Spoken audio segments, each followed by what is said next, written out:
Yeah, so can we get started, please? Yeah. So request all of you to keep your videos switched off and your mics muted.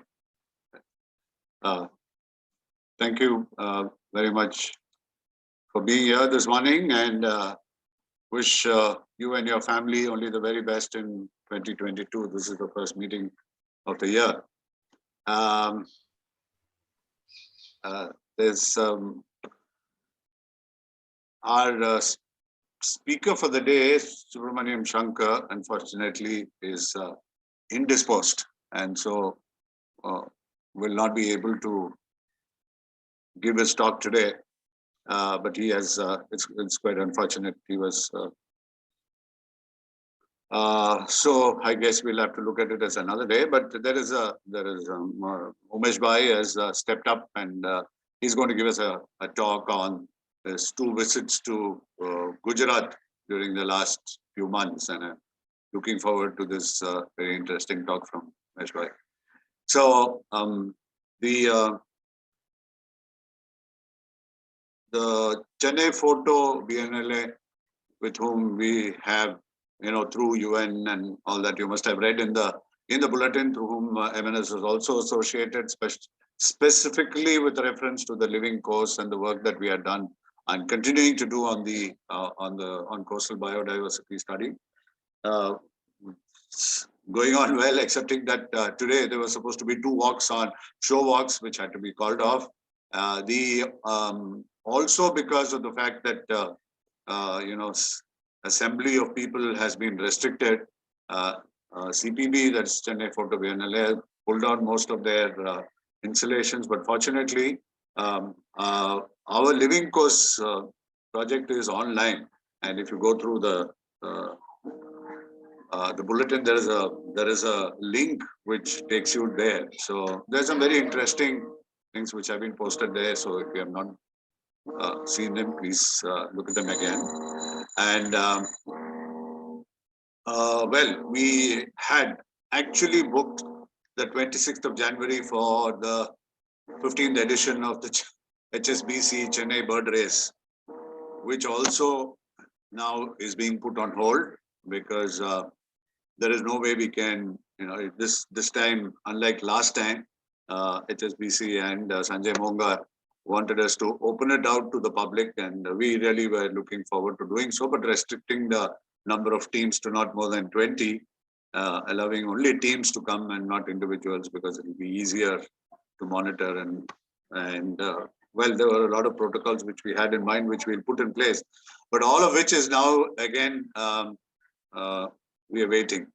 Now the thing is, it does not necessarily have to happen in January. It can happen in the coming months too, at least before March, because essentially the idea of having it in January was to ensure that it is in the middle of the migratory period. So when people go, a lot more species can be sighted. So we hope that with the waters continuing to be what it is in most of the water bodies, we still hope that the aquatic, the water birds will still be there. And talking about the water birds, the AWC also, I've not been able to announce that 6 team leaders have accepted. Dr. Murugavel, Abhishek Mimani, and this time we're going to have Sagarika Gupta also leading a team, and Subaya is there. Sriram Chatty has said he will lead a team, and Syed has also said that he will lead a team.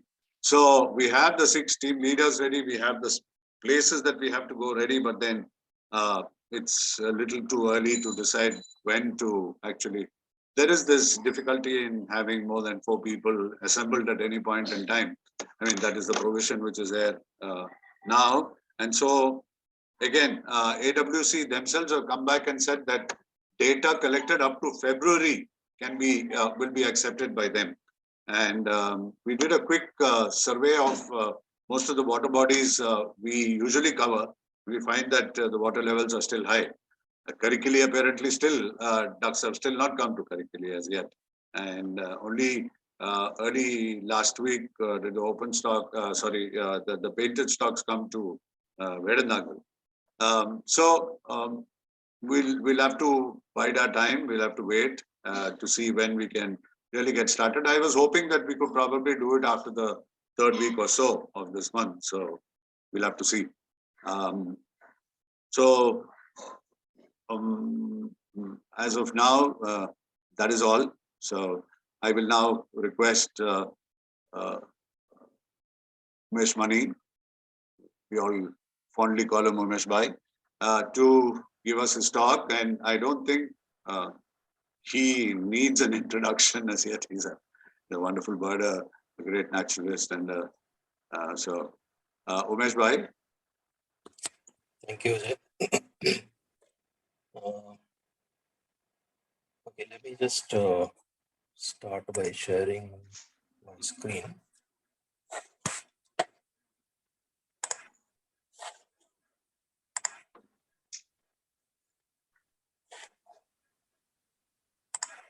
Are you able to see the screen?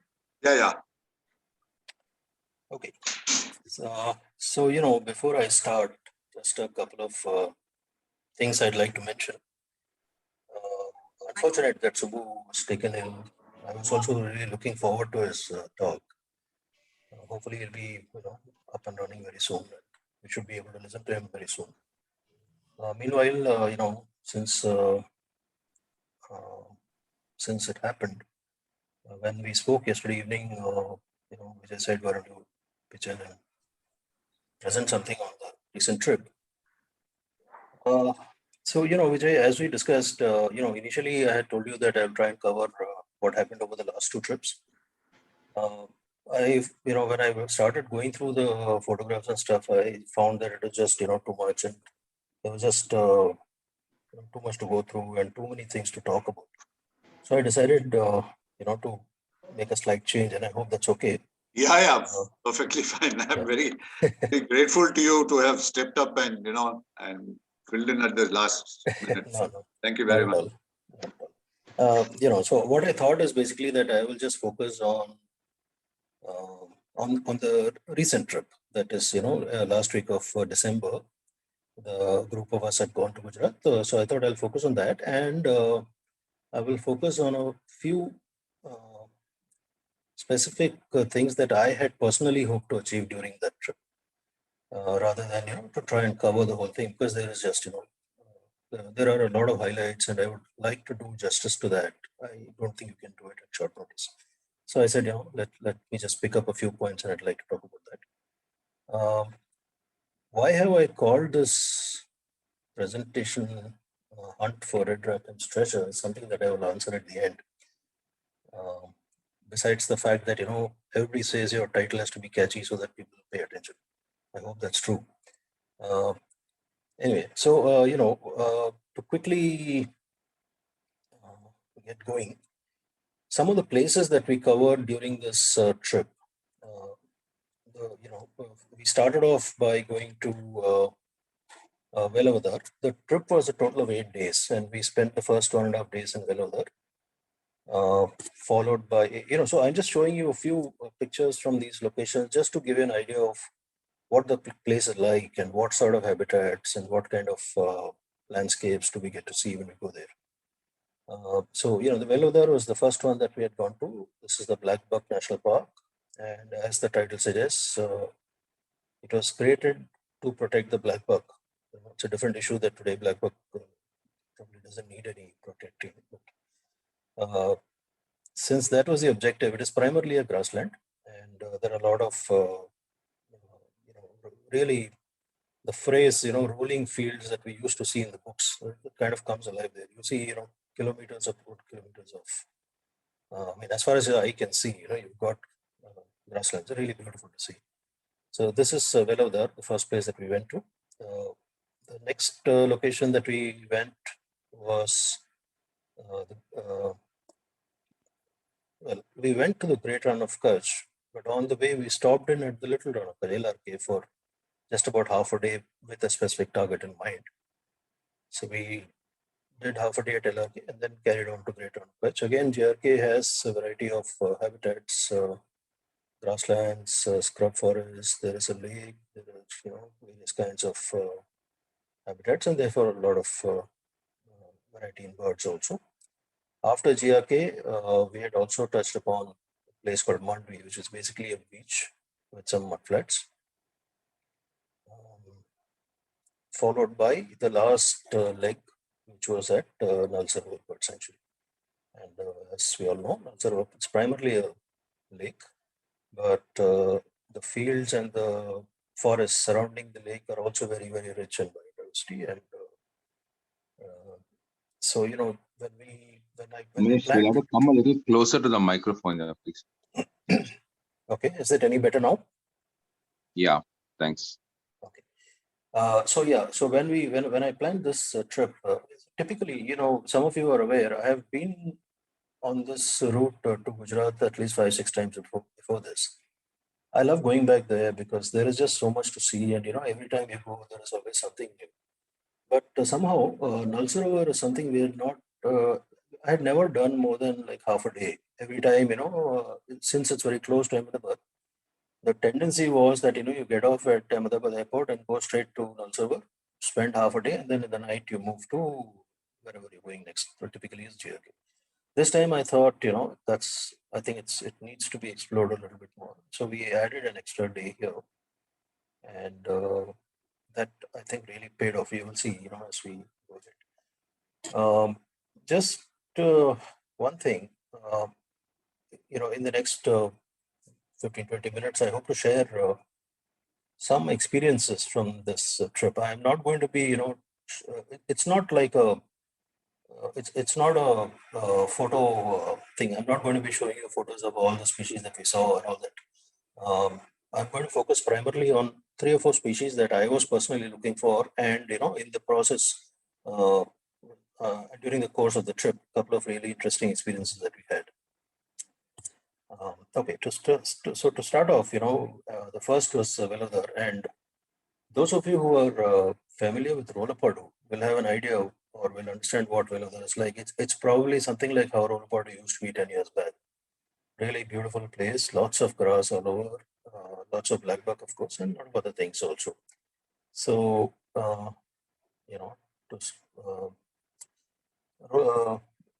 Rolapadu used to be a haven for harriers. It's not so anymore. These days, Veladar is supposed to be the place where you can really see a good number of harriers, and especially if you are there in the evenings, you can get to see them roosting, and it's like mass roosting. If you just stand there in one place, you can see harriers coming in for roosting, one after another, and it's like a wave after wave after wave.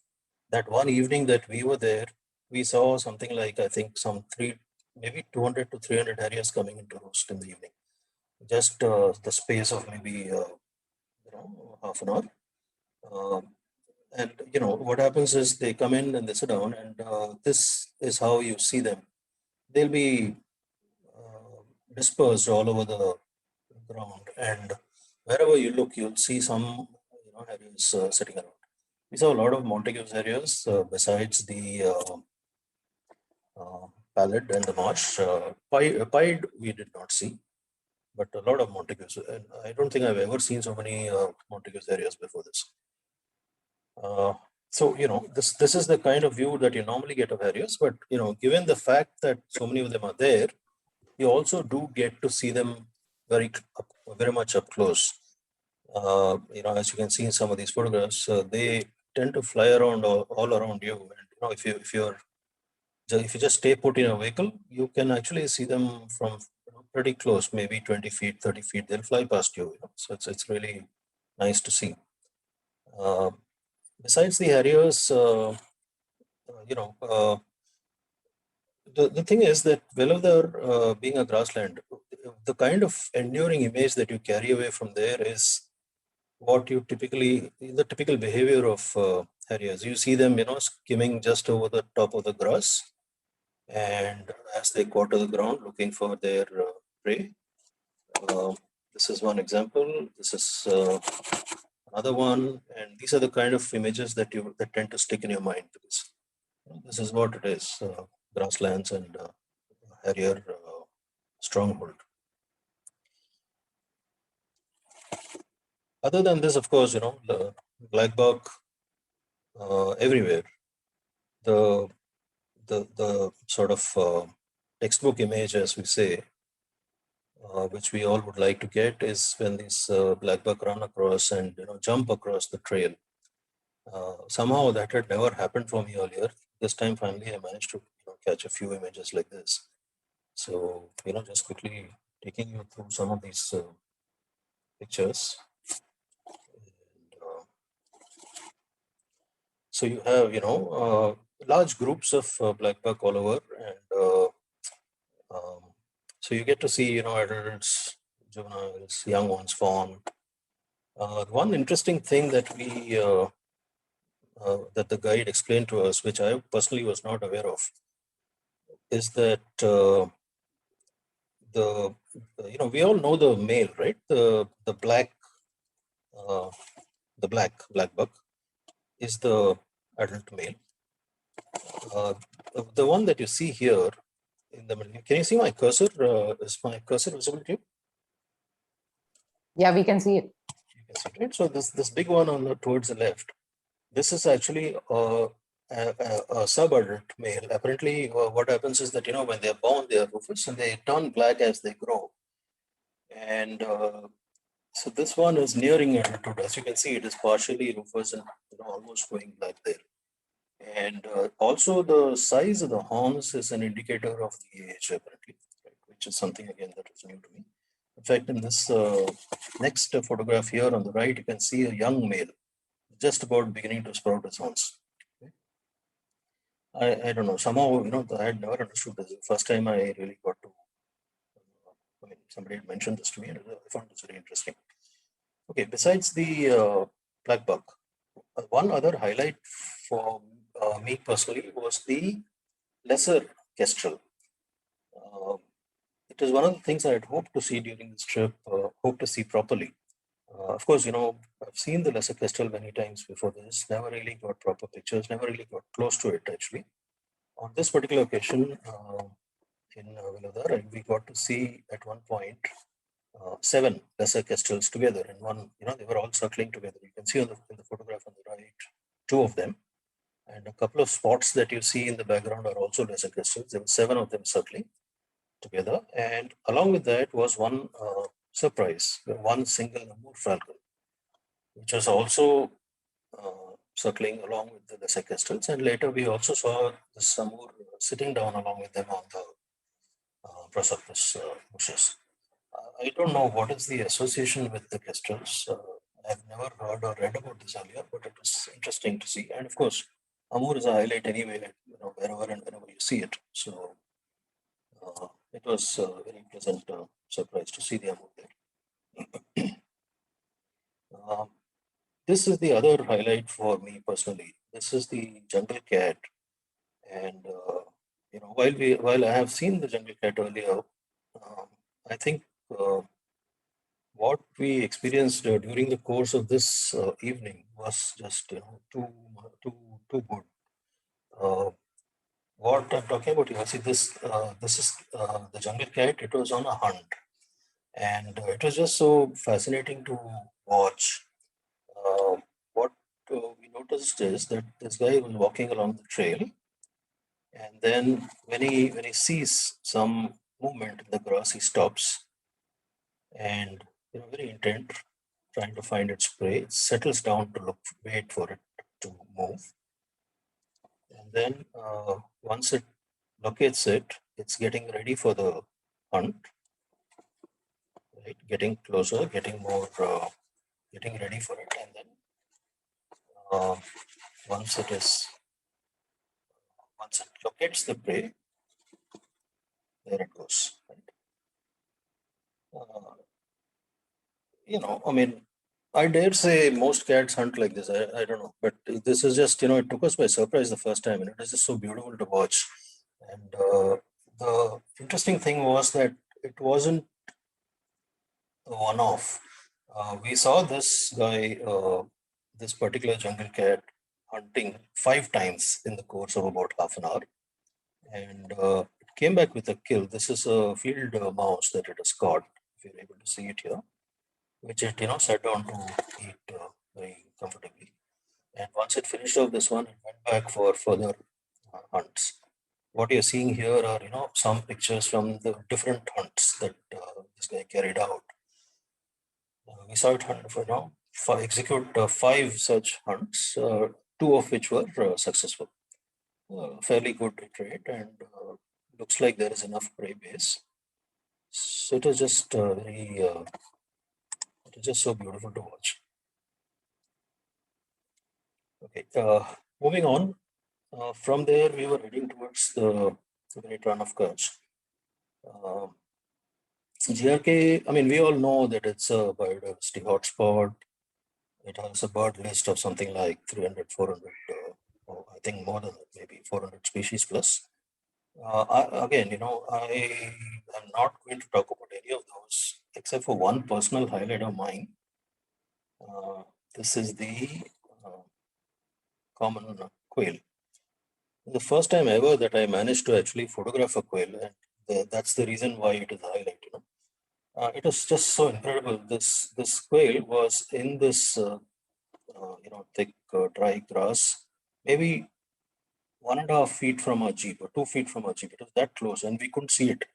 Until the time the guide pointed out to us, and even after he pointed it out to us, it took us something like 2 to 3 minutes to locate this guy. It was just such brilliant camouflage, and it's only when we slowly edged closer that he kind of became a little alert, and he stood up to look at us, and this was just such a fantastic moment. Um,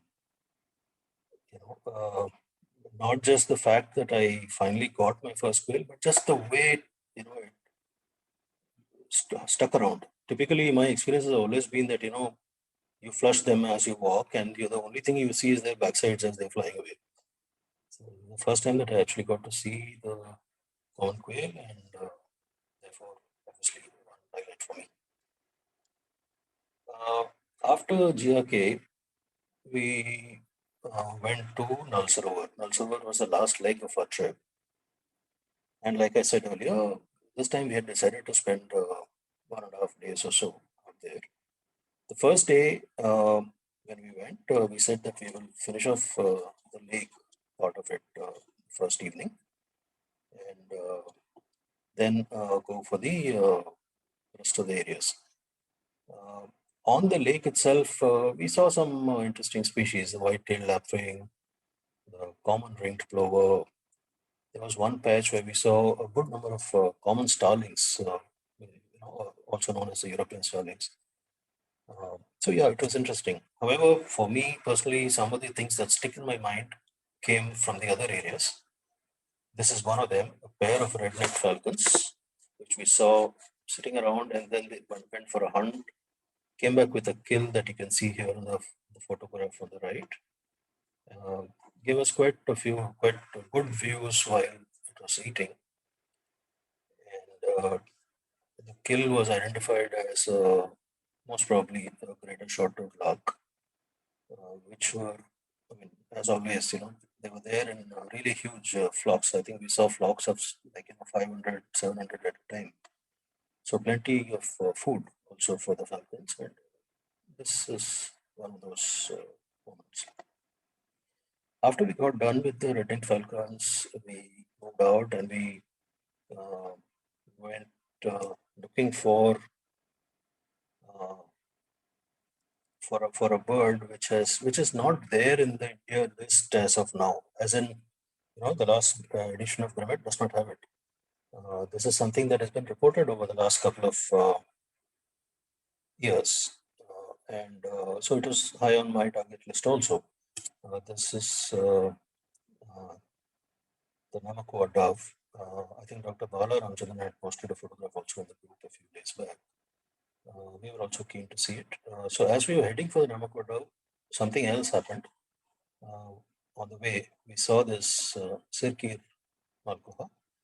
And well, Sirkir is not really an unknown species, right? I mean, I'm sure many of us have seen it, and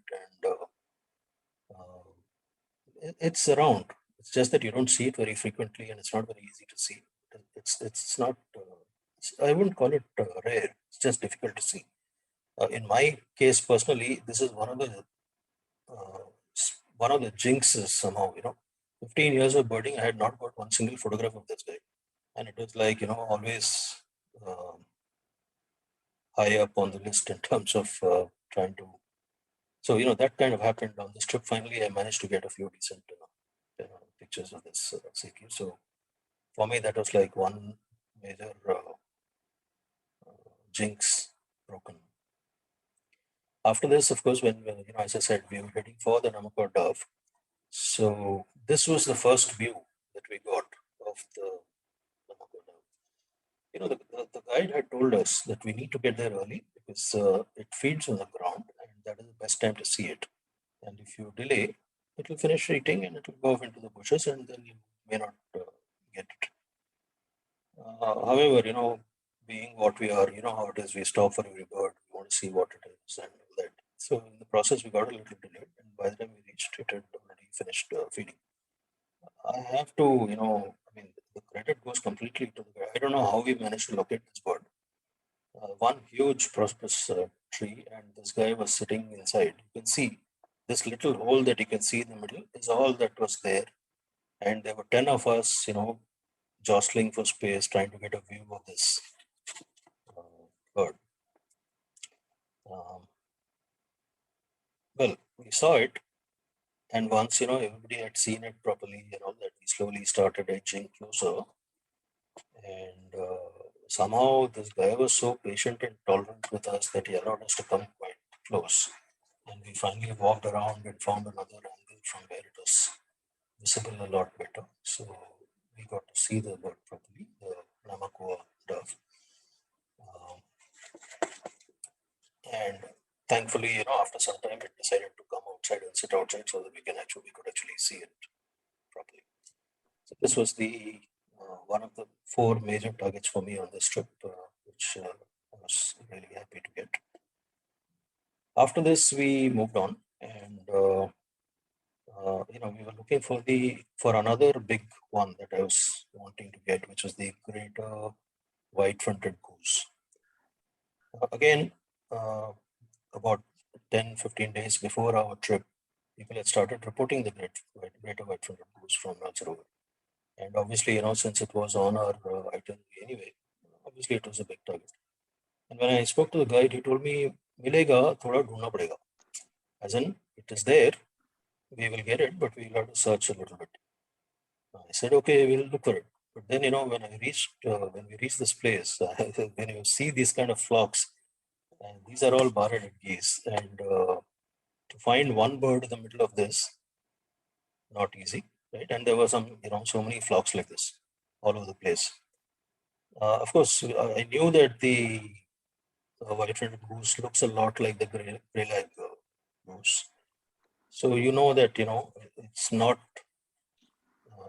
you can separate the gray birds from the bar-headed geese. But that's not the only challenge. The problem is that it also tends to hang around with the gray-lag geese. So this is a flock of gray-lag geese. And in this flock, the white-fronted goose is there. And it took us ages to find it. Even though it was, right in front of us, it took us a long time to identify. The guide had told us it will be slightly darker, it will be slightly smaller and all that. But it's so tough on the field, and with, the vagaries of light and, your camera, and when you look at it on the LCD, you can't see because the sunlight is harsh and all those things. It's really complicated. Finally, we did manage to locate it. So, the greater white-fronted goose, this is the one that we're talking about. And to give you a slightly better view, this bird on the right, this is the one. If you compare it to the gray-lag geese, the ones on the left are all gray-lag geese. What you can see is that here at the bill, where the bill, the bill is pink or flesh-colored, it joins the face. In the white-fronted goose, there's a little patch of white here. And this is the reason why it's called the white-fronted goose. So you can imagine, in harsh sunlight and in a flock with this one guy in the middle of some 200 gray-lag like it's really tough to find one which has got a little bit of white on the face. So it wasn't easy, but it is all the more thrilling when you finally get it. So it was, we're quite happy to get the white-fronted goose. After that, I am coming to now the LRK. Although we had done this thing a little earlier, but I kept it for the last because this is the reason why we actually made a detour to LRK. It was not part of our itinerary, but we decided to do a half-day detour here simply because we wanted to see this bird. Which bird is this? This is the okay. Let me hold that for a moment. So what we had been told is that this particular bird tends to hang around with the bar-headed geese. A familiar story, very similar to the white-fronted goose. This guy also hangs around with the bar-headed geese, and so we went to LRK. We went to the wildlife sanctuary. We searched out there for a while. We didn't find it. Then the guide took us to another location where he said, "ठीक है, यहाँ पे शाम को यहाँ आके roost करता है," which means every day it comes and roosts in this place. And so we said, "Okay, let's go and try." And we went there and we were waiting for the first about 15-20 minutes. Nothing, no sign of any bird out there except for one purple sunbird and some common red shank and all that. And we were getting a little worried because it was already about 4:30 in the evening.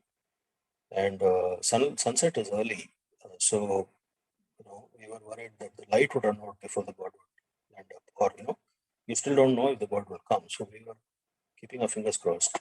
After some time, finally, this one bar-headed goose landed up. We felt okay, at least something is happening. A little later, there was this flock of ruddy-shelled ducks which turned up. And then there were more bar-headed geese, and some more, and some more. And within a short while, we found that there was something like 500 bar-headed geese all over that place. And like with the white-fronted goose, the bird that we're looking for here also was one single individual in the middle of all these bar-headed geese. What I'm talking about is the red-breasted goose, an extremely rare visitor to India. I think it's only in the last maybe 3-4 years that there have been slightly regular sightings. It is still only one individual bird that has been reported, typically from different parts of Gujarat. Alsarovar has reported them earlier, GRK, Porbandar, I think there are some reports, Jamnagar, I think there is one report. But these are all, sporadic, and we don't know if it is one individual going to different places at different times or no idea, right? So it is extremely rare and naturally high on anybody's list. In fact, the time we went there, besides our group, there was one small group from Ahmedabad, there was another group from Baroda. They were all there, looking for this guy. So, as I mentioned earlier, that individual is there among these things, and you will see why it is so difficult to sight. This is where it is. This is the one, the red-breasted goose. And it's so crazy because, they are feeding just before they roost, right? So all of them are feeding. All of them have got the heads down. And you'll not believe it when I tell you, I think something like 15-20 minutes, we were all looking at them and they just won't lift the heads up.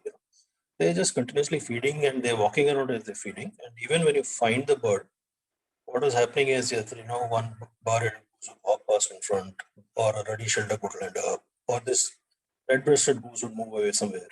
So it was quite difficult to keep track of it. But finally, what happened is over a period of time, as they ate a little bit, slowly the flock started dispersing. That is when we got to see somewhat, some decent views of this bird. Still quite far, but we waited for a while till everybody was there and got to see it. And then some of us managed to get a little closer. There was a stream actually in front of us. So we kind of walked across it and got a little closer. That is when we got somewhat, closer to the bird. This is the one that we're talking about, the red-breasted goose. So, basically, the trip was eventful. I believe some of the other people who were on the group on the trip with me, many of them actually were going there for the first time. So obviously they had a lot more lifers, a lot more new sightings.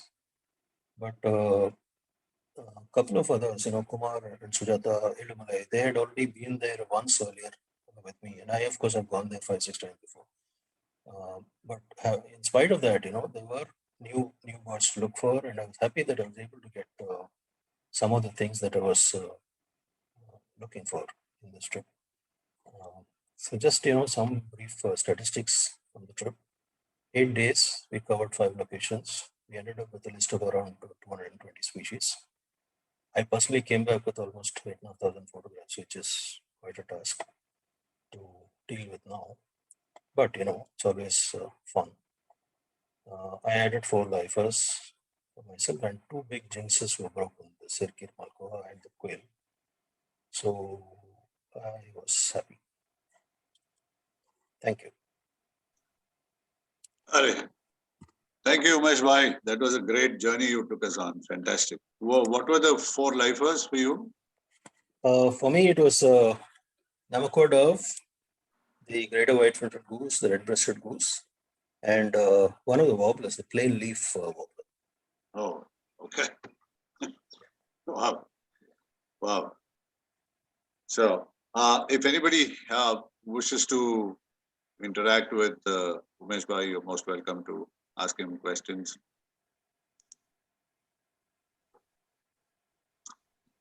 Umesh, Yes, Vasant. Vasantraj here. Yes, No, Vasant. anyhow, it is a very, very beautiful presentation, very great morning for us. Thank you. One small thing, of course, earlier MNS we decided that such trips, you share the logistics part of it. That is how to approach, how to go, all those things, because it becomes easier available at the MNS website or somewhere, so that everybody can simply approach. First, we are available around the clock and around the year. That is I agree. But I think it will be a better thing if we do that, I feel. Anyway, it is a great morning. Thank you. I was just about to ask you what logistics was. Actually, I mean, Vijay did mention this to me earlier, and like I told him that time also, I'll be happy to help you guys organize if anybody wants to go. Yeah. In fact, if I get an excuse, I will probably tag you. Thank you. I know. I'm sure you will. Yeah. And I'd completely forgotten when I introduced Umesh Bhai. I only said that naturally, I forgot to add that he's a fantastic photographer as well, and it's very all the pictures, especially the sequence of jungle cat hunting. It was phenomenal, absolutely phenomenal. See, though, so what is the usual route you take? Typically, people land up at Voice breaking. Vijay, your voice is breaking. Voice breaking. from Ahmedabad, go right. Vijay, voice is breaking. Oh my, I don't know. Maybe something has again happened to my. No, now it seems to be all right. Yeah. No, basically you assemble at Ahmedabad, and from Ahmedabad you move to all these places. So generally what I do whenever I try to plan one of these trips, of course, having gone there so many times, I'm quite familiar with the areas and I kind of know what to expect and all that. But there are, seasonal variations, and there are variations from place to place. Every year is different, every season is different. So typically what I do, we do a lot of research before we actually sort of finalize the itinerary. And I do know a lot of people around there, local birdwatchers as well as some of the guides. So what I try to do is to chalk out an itinerary that will maximize what we can get from the trip. So we assemble in Ahmedabad. People do come from various locations. This time, for example, Mr. Raghupati joined us from Hyderabad, though the rest of us have gone from here. So yeah, typically we assemble in Ahmedabad, and then from there, it's a matter of. Umesh, do a trip with MNS. Yes, Yeah. Testing. Absolutely. Yeah, Anytime. we are only. I was just talking to somebody yesterday that April 2020 MNS trip to Bench, Yeah, still pending. No? yeah, it's still pending. It's now was finally pushed to April 2022, thinking that it would really happen. Now I'm wondering whether that will also happen. I know. This uncertainty is quite. In fact, I think we were fortunate that we managed to get this trip done just before the Omicron thing Omicron started. variant started. Yeah, I know. Hey, from Ahmedabad, it is by vehicle, is it? Or train and Yeah, vehicle? what we had to see on different trips, Vasant, we have done different things. Typically, Ahmedabad, when we arrive, it's about 7:30 in the morning is when the morning flights reach there. So what normally we do is head straight to Nalsarovar or Thol. These are the two places which are close to Ahmedabad, and both of them are nice wetlands, and there is enough and more to see in these places. So generally, the day we arrive, we get out of the airport, have breakfast, and go straight to one of these places. And What, yeah, so that is by what, road. what about flamingos? One minute, one Yeah, minute, yeah. one minute. Let him finish, Devika. I'll just come to that, Devika. So we do travel by road to, or the first day, which is Nalsarovar or whatever. Now, depending on where you're going after that, on some of the trips, I've gone straight to GRK after that, which has been a drive of about 7-8 hours. So we've done it by train once. We've done it by the overnight buses a couple of times. This time and in September, we had used Innovas primarily because of the concerns about public transport and COVID and all those things. So this time, the last couple of times, we've organized Innovas and, 4 people to a vehicle. And that is what we did. So in fact, this time the entire trip was done through Innovas or Maruti. Thanks, Umesh. Right. Devika, you had a question? Flamingos, is it? Thank you. Yeah, I wanted to check because that seemed to be the highlight this cut area. No? So what about flamingos? Yeah, we saw lots of them. I think we saw. What's the approximate number like? I'm sorry, say that again, please. What's the approximate bird count of flamingos? Flamingos, I think we saw flocks of about 500, 600 at a time, at least 5-6 times during the trip. And it was primarily greater flamingos. We did not see too many lesser flamingos this time. Although on earlier trips, I've usually seen them as mixed flocks, and Jamnagar somehow seems to have more of lesser flamingos than the other locations. I'm just saying this based on my personal experience over the last few trips. There is a lake in GRK which typically gets flamingos. Nalsarovar, of course, has a lot of flamingos, but somehow Jamnagar seems to have more of lesser as compared to these other locations. So if you want to see, I see. Thank you. yeah, sure. Lesser flamingos, we'll have to go to Jamnagar. Better chances, I would say. You do get them in other places, not that you don't get them, but just that, since the numbers are bigger, obviously easier to see them there. Just to add a point, in Mumbai, currently the Sevri mudflats, we are seeing about 12,000 to 15,000 lesser flamingos, but not too many greater flamingos. Not too many greater flamingos. That's Not interesting. too many. Greater flamingos come here. That's interesting. Quite possible. Oh, they're all in Chennai. Yeah. Sevri is a flamingo stronghold. I think last so many years. In fact, last year I think there were these videos and photographs floating around of that like a pink carpet. The entire lake covered with flamingos, right? Yeah, right. And during low tide, it really looks beautiful. They look like pink necklaces around the mudflat because the mudflat is dark in color. Correct. Yeah. Nice. Umesh, can you hear me? Yes, Amika. Just this thing, just tell us a little bit about that dove. Yeah, it doesn't look like a dove at all. What Namakua or whatever. You mumbled it. I didn't even hear the name properly. No, just because you didn't hear it. No, what is it? It's a Namakua. It's called Namakua. Namakua.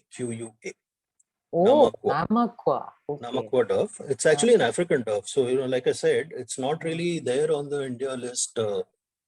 It's only the last, I think, 3 years that it has been landing up somehow. I don't know why it is coming, what has changed. But what has been observed is that, Ah. and it's not a single bird. Okay, there is a flock of about 6-7 birds that has been coming. Okay.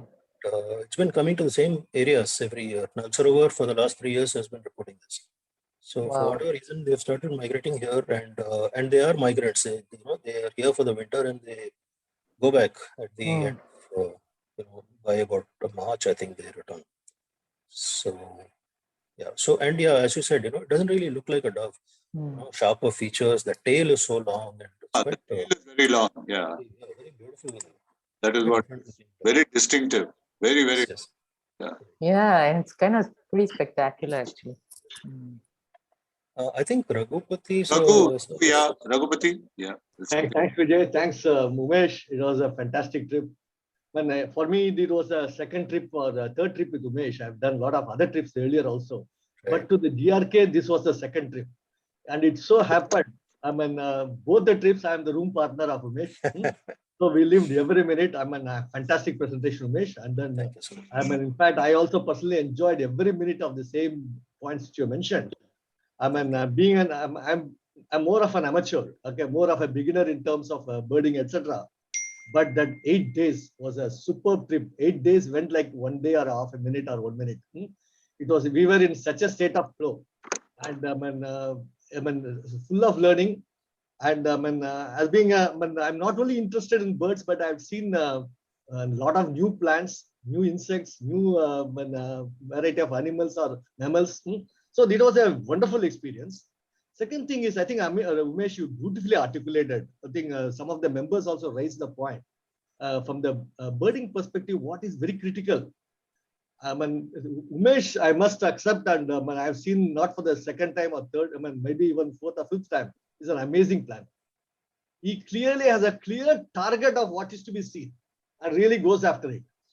There's a difference between an amateur birder and a professional birder. Professional birder targets certain ones and incidentally gets other ones also. So when it's a target focused approach and going after the target, when you go for the target, you come across many things. First to finish the target, then go after the other ones. It's an amazing experience. And it is also no doubt he's a management consultant also. And he has done it this way also. That's a beautiful thing. And whole thing, the trip was very well planned. And the most important lesson I learned in the planning, I think it's a message for all of us also, is to have a brilliant guide.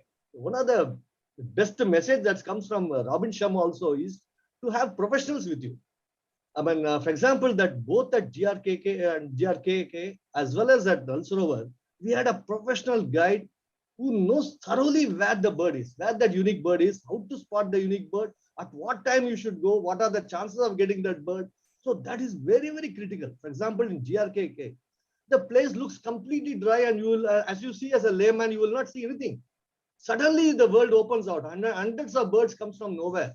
So, and these guys exactly know where it is. For example, that example of a common quail, which Umesh mentioned, but it is full of bush. And I'm also seeing, and everybody is seeing, nobody is able to understand what's happening. But this guy is very confident it is there. And it comes out. And it requires a talent. That means a person is a professional who does 100 days of research or 200 days of research. And he goes to exact spots and takes you. And he's worth the money in gold, I'm telling you. It's worth the money in gold. So whenever you plan a trip, please look for the professional. I think even if you pay 20% the trip cost, it is the value of the trip is 100 times or 200 times. Same thing. But the previous trip, Umesh and myself had an opportunity to see the grey hypocoris. It's an amazing thing. Among all the things in the world, it comes to that particular tree. And Salvador Rustica. Salvador Pasica. Yeah. And he knows which tree. There are several Salvador Pasica also. Okay. And he comes and he chooses and he waits there. And he says it will come. And it came. And in the process of waiting for that bird, we have taken hundreds of other birds also. The Orphean warbler, many other things we took. But when it came and it gave us about 2 minutes of window of opportunity. And everybody had a good shot at it. In other words, what I'm trying to again say is the professional guide who knows the terrain, who knows where it is, who knows the local conditions is very, very critical.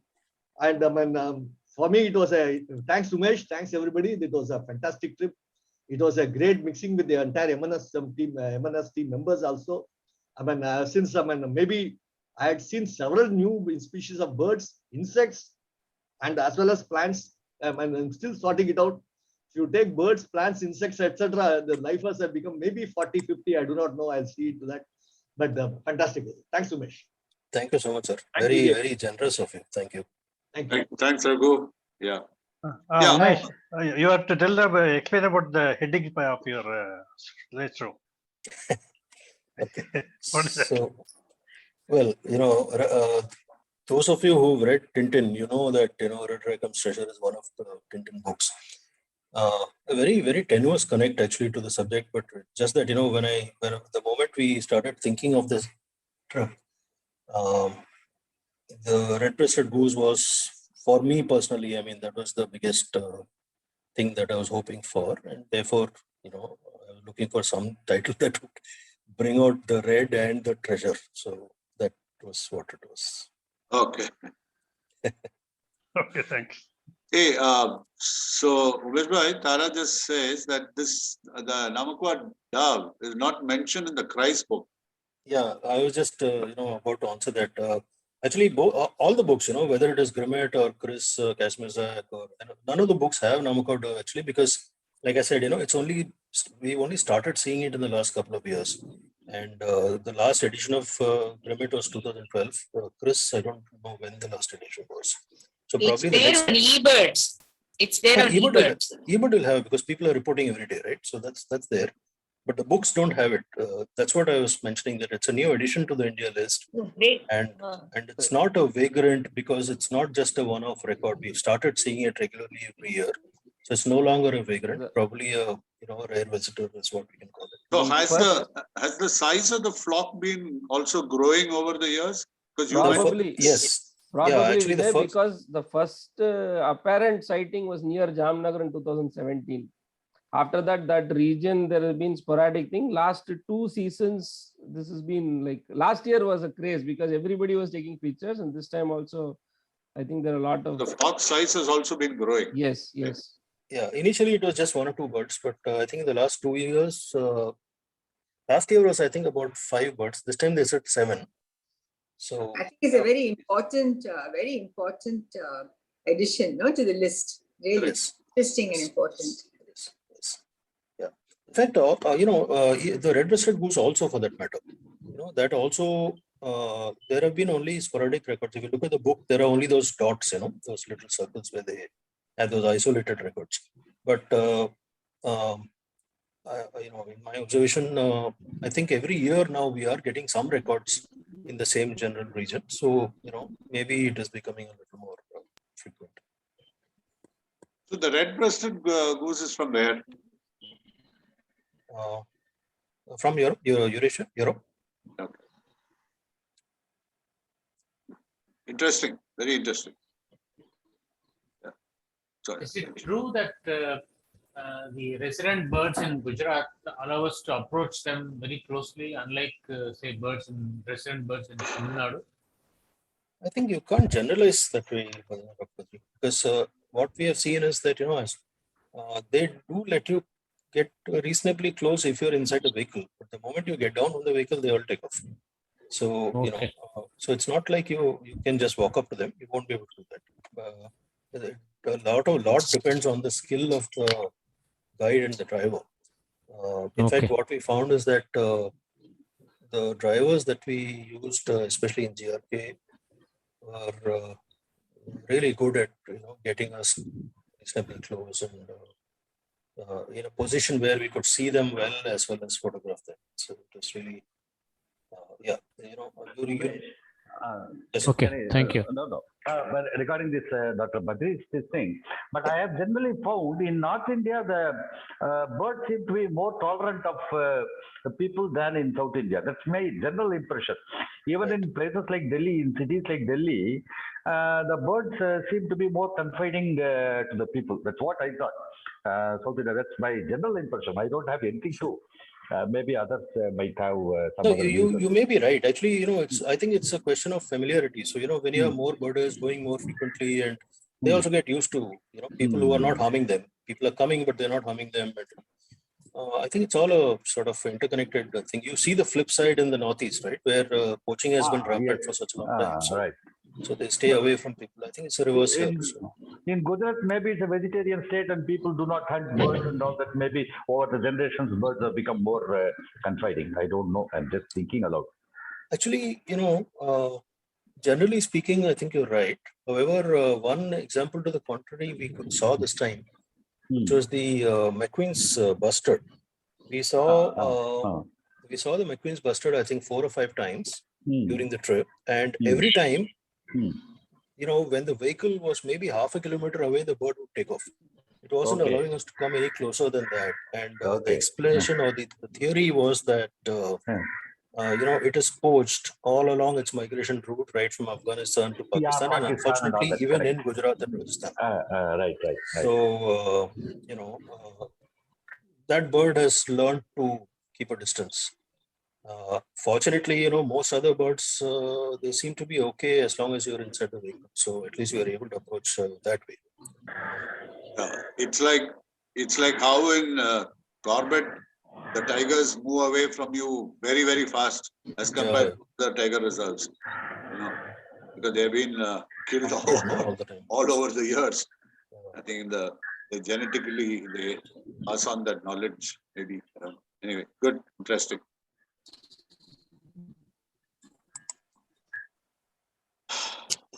So, anything else anybody would like to share, ask? Just one thing I'd like to ask. Did you see any wild ass this time? Or you did, I'm sure. We didn't spend any time there at all. We just went only for the red-breasted goose. Although we went to the wild ass sanctuary, but the objective was only the red-breasted goose, because so we went there just for half a day. And, we got the red-breasted goose, we moved on, because also long drive, so we had to sort of balance everything. Nilgai? Nilgai, yes, quite a few nilgai.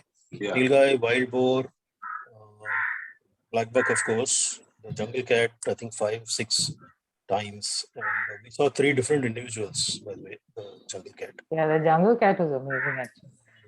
So lovely. It's lovely. Mammals, I don't recall whether we saw anything else. We were hoping to see Vijay, when we went, we saw the fox, no?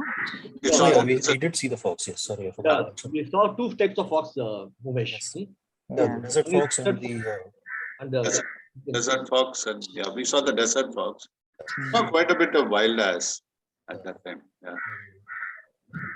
We were hoping to see the wolf, but that did not happen.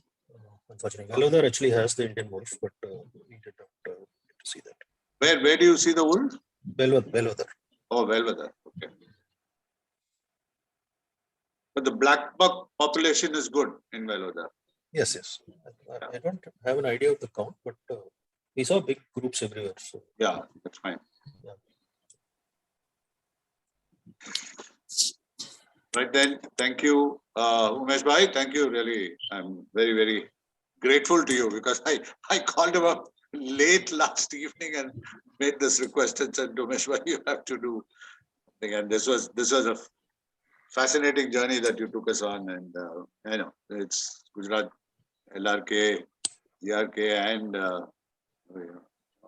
Velodar, very wonderful places to actually go in.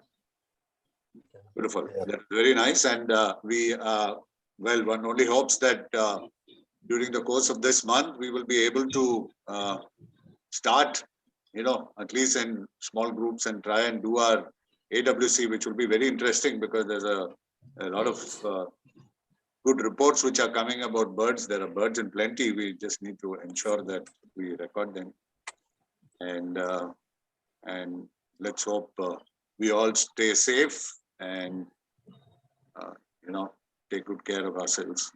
So thank you all very much for being here this morning, and catch you again next month, if not earlier. Thanks, Umesh. Thank you. Thank you. Thank you. Bye, everybody. Bye. Thanks. Bye, everyone. Bye, everyone.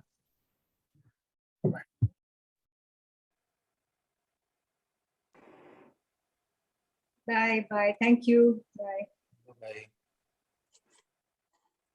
Vijay, I'm stopping recording. Yeah. Thank you again, Umesh Bhai. Thanks. Most welcome, Vijay. Anytime. Yeah. Fantastic. I really thoroughly enjoyed it. Thoroughly. Thank you so much. Yeah, it was like reliving that trip that we had done to LRK years ago, It was really very wonderful. Thank you, Umesh Bhai. Thank you.